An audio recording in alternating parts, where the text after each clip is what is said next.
You've got all new specialists. Talk about the battles at punter and place kicker that you've seen so far this spring. We do. We are brand new.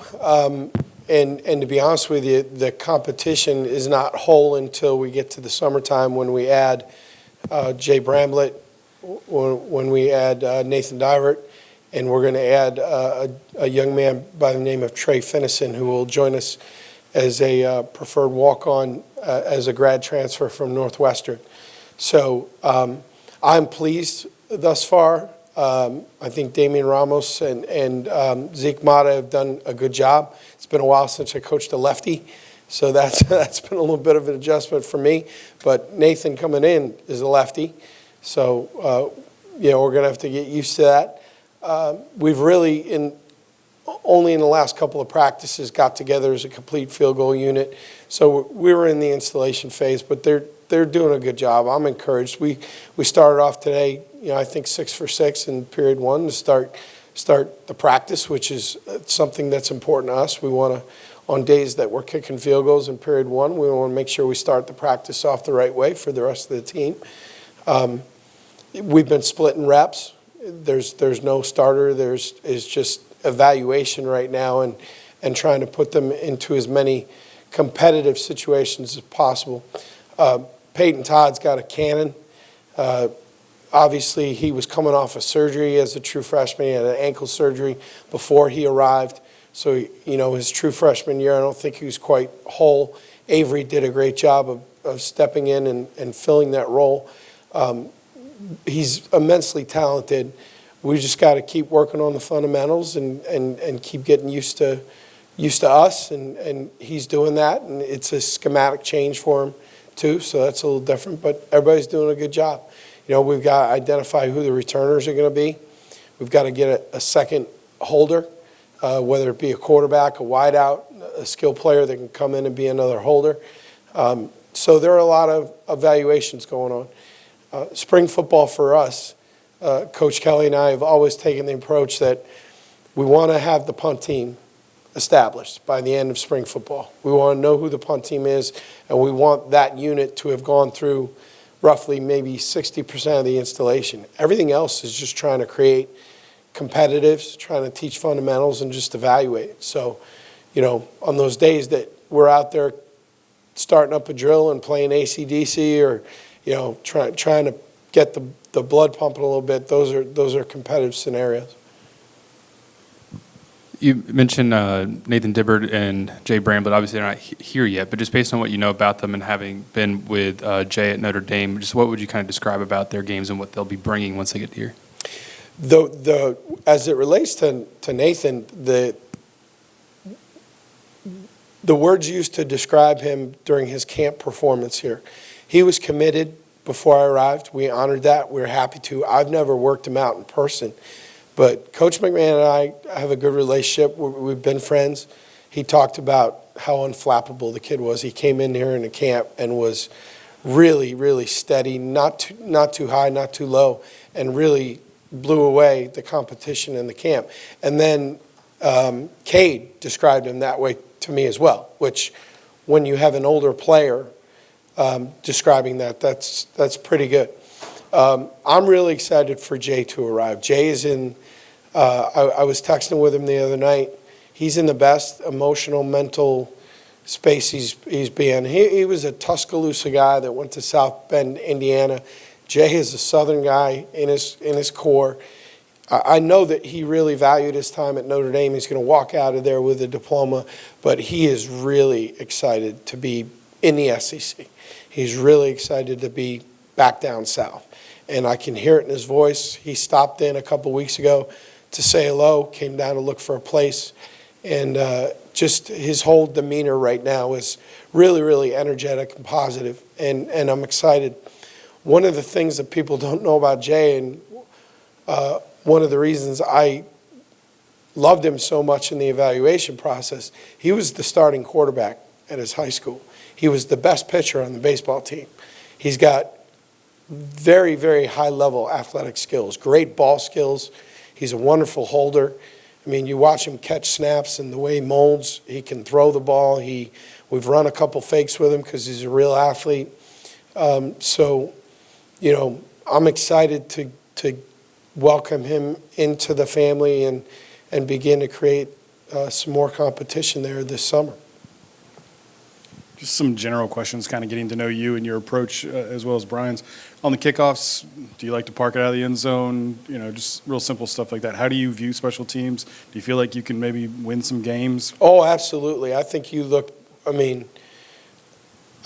look back on the Notre Dame season last year, there were 3 games that were won in the kicking game. There were 2 field goals made at the buzzer, and then we went into the Wisconsin game trailing in the fourth quarter and returned a kickoff 96 yards that started a great fourth quarter.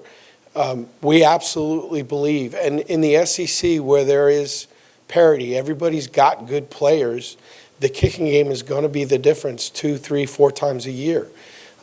So we absolutely, from the head coach through me and every member of the staff that's involved, believe that the special teams units are incredibly important and that they are separators in games where teams might be equally matched.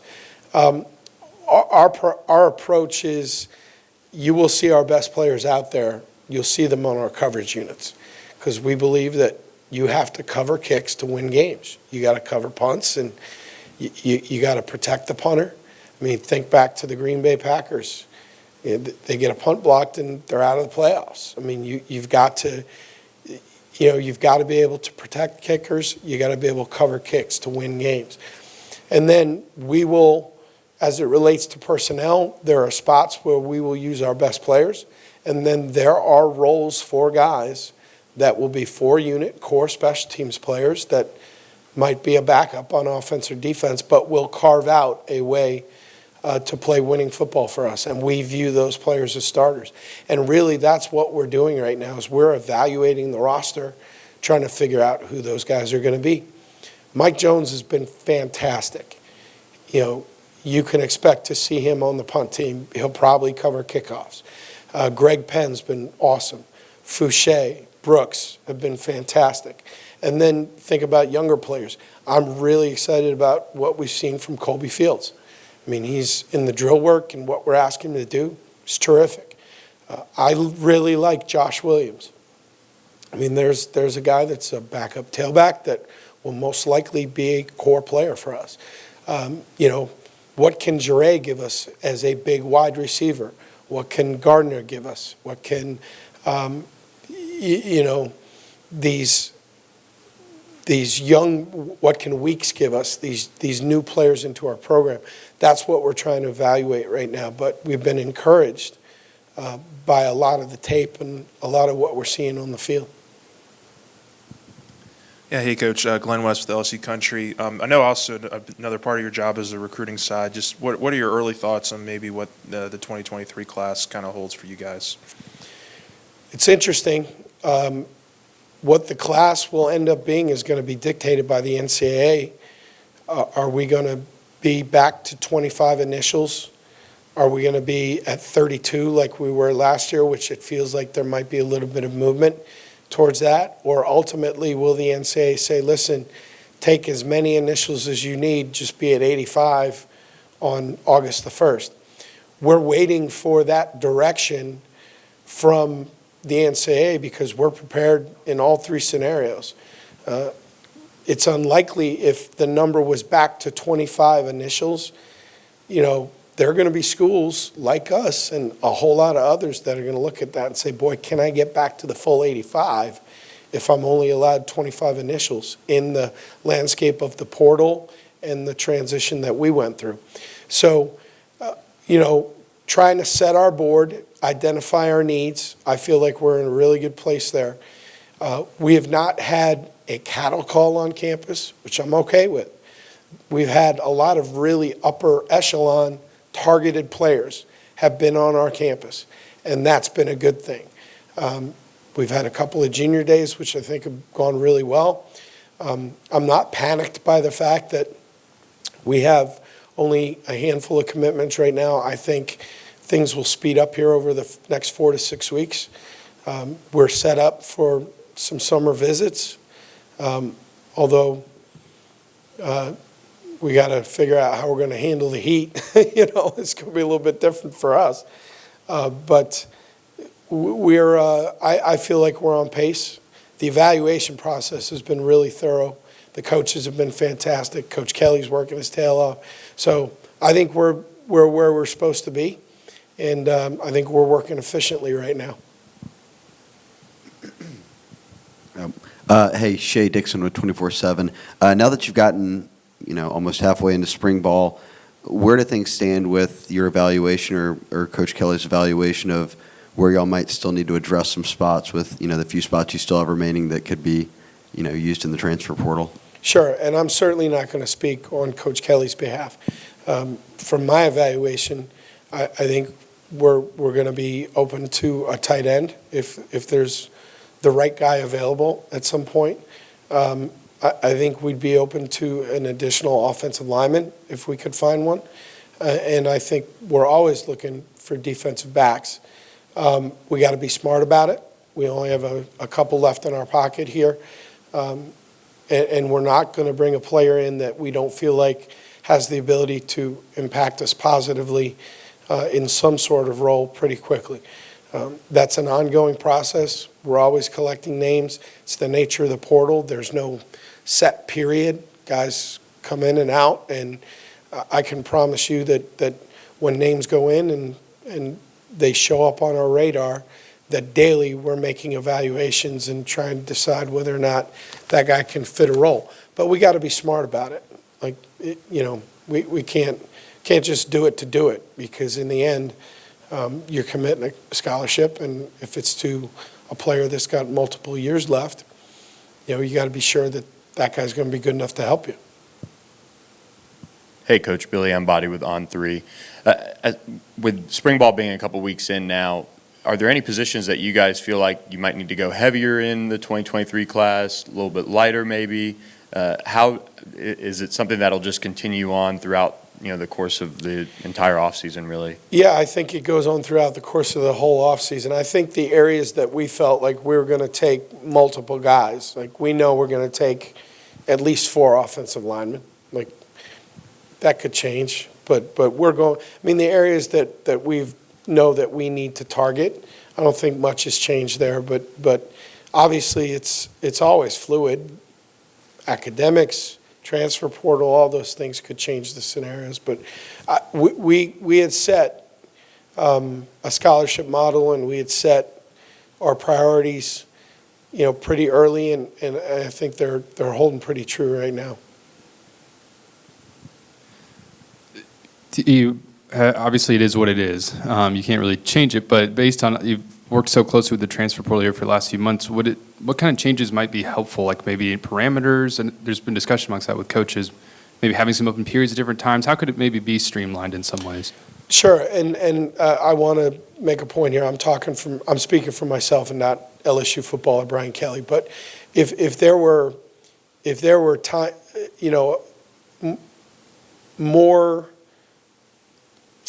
specific time periods to, like, you can only, if you're not in by December 31st, the struggle for us, and I don't think very many people understand this, we're going to sign a class before our underclassmen are going to declare for the NFL, and then you still have guys going into the portal.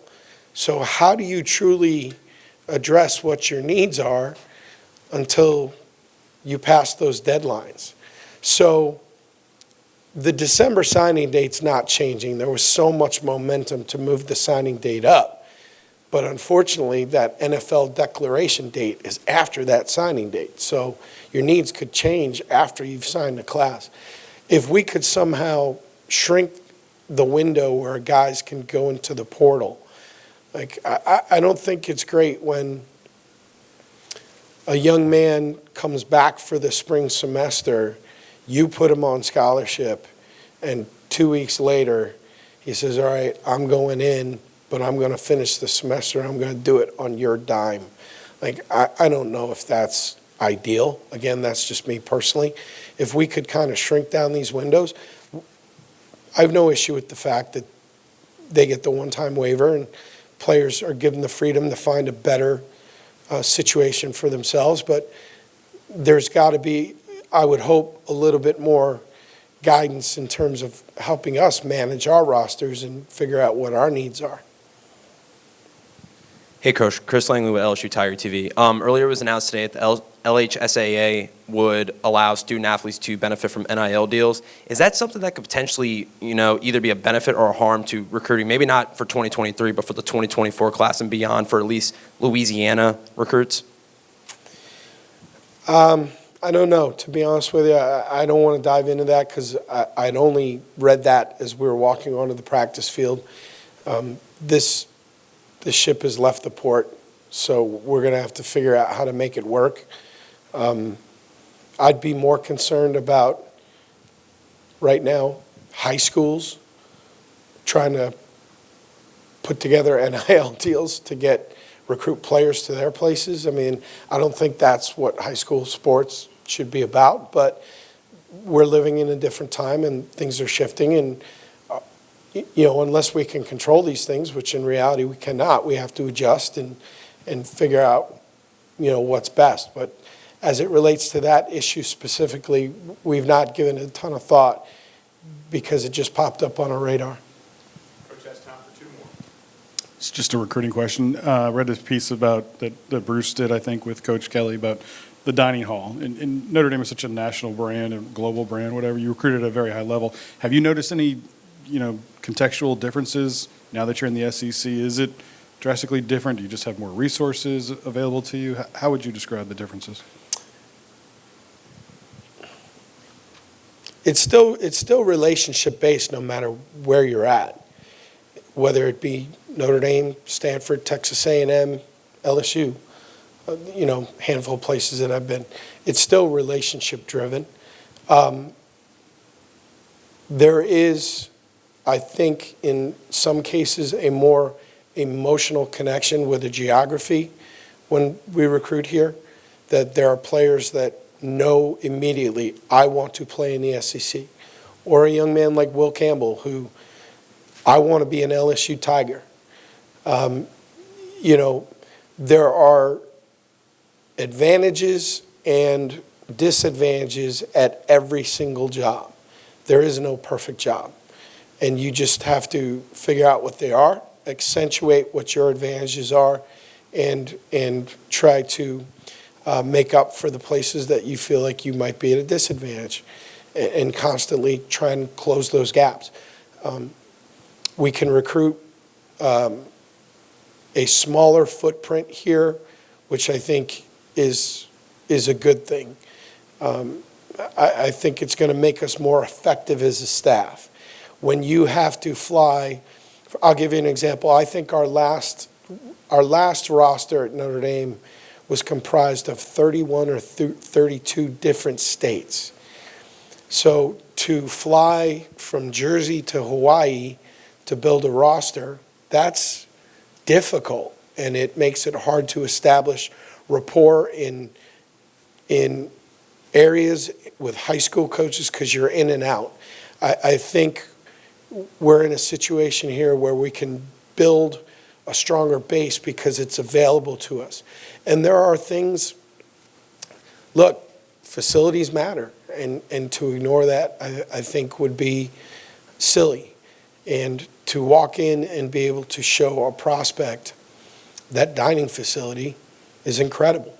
To show them that weight room and all the things that we have here, they matter. And to ignore that is a little bit naive, And so, again, we have unbelievable facilities. We have great people. We have a really good education. I mean, I think when a young man is looking for something specific, we have most of it in our arsenal. Your dad coming in tomorrow. I think your brother's in football as well. Both brothers. Both brothers. Very much a football family then. How would you describe the role this sport has played in y'all's entire family? Oh, boy.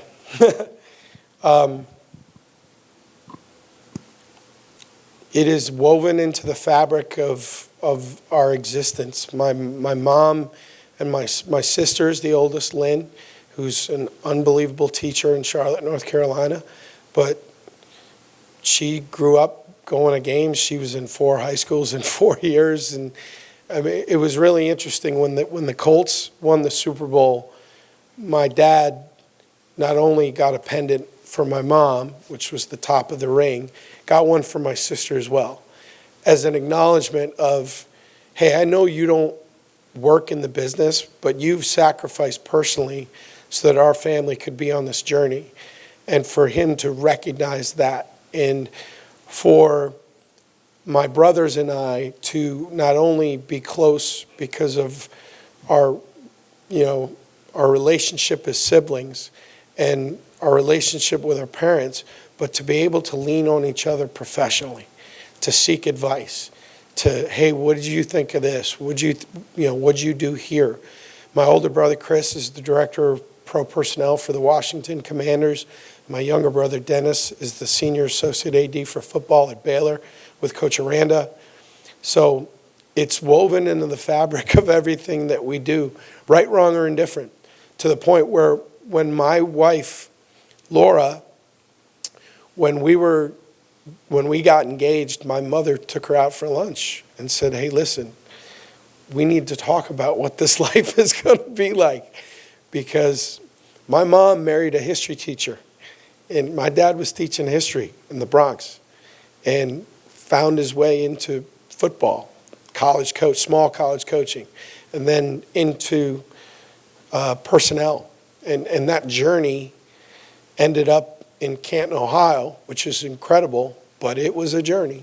And there was moves and there's sacrifice and all those things. And my mom wanted to be sure that my wife, Laura, knew exactly what she was getting into. And our family will all be together this July. My parents both turn 80 this year, and we can't get together in the fall because we're all kind of busy.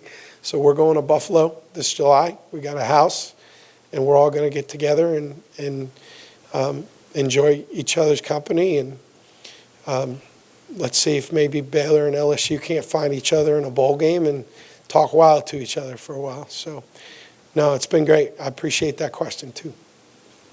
We good? Have a great day, guys. Thank you.